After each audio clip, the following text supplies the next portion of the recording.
नमस्कार दर्शक बंधु साई अनंत आश्रम को स्वागत।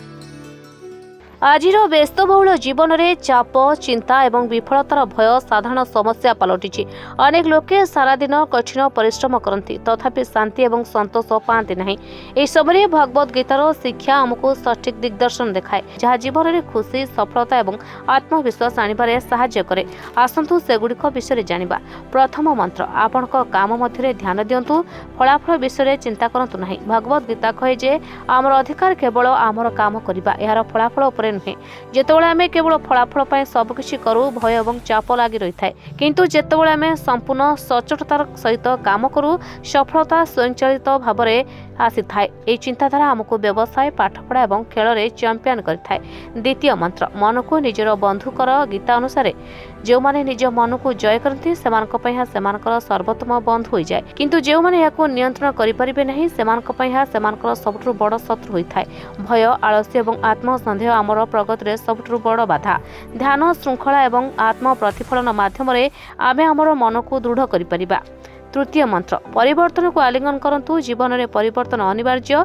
गीता शिक्षा दिए जे ए जगत में किछि स्थायी नुहे एपरिक आमर समस्या मध्य नुहे। जो माने परिवर्तन को भय करती से पछरे रही जाती। जो माने परिस्थिति सहित खाप खुआई पारती से ही सफल होती। शिखिबा एवं निजको उन्नत करबा हेउछि सफलतार प्रकृत चाबिकाठी। चतुर्थ मंत्र निर्भीक भाव में काम करंतु विफलतार भय अनेक स्वप्न को आरंभ करबा पूर्व हत्या करदे।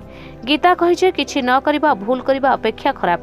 प्रत्येक बड़ सफलता साहस सहित आरंभ हुए। चेष्टा करंतु शिखंतु एवं पुणी आगक बढ़ंतु यह होची विजयर पथ।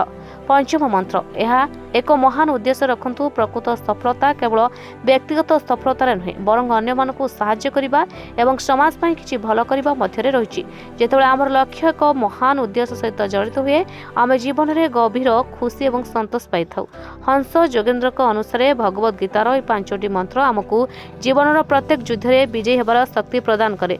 यदि आमे सेगुडको आम जीवन में ग्रहण करिबा तेबे चिंता स्वयंचालित भाव में दूर हो जाए एवं सफलतार पथ स्पष्ट हो जाए। धन्यवाद।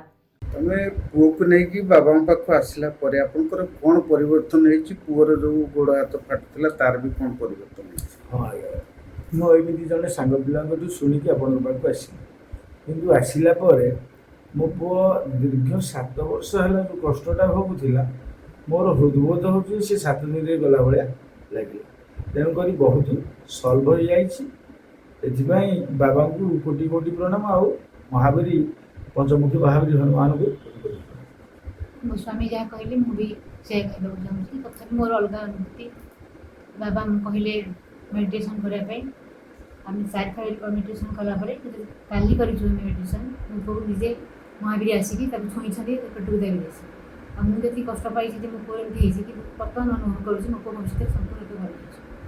अच्छा पुओ एडी आसिले परे मोर जति माने कष्ट थिला म आगुरु जमा चाली पाउ नथली एडी जति सप्ताह भीतर आसिलेनी माने मते एते भल लागछि। म तो चालिबो छु बुलिबो छु खेलिबो सब भल लागछि। आगु मु किछि करै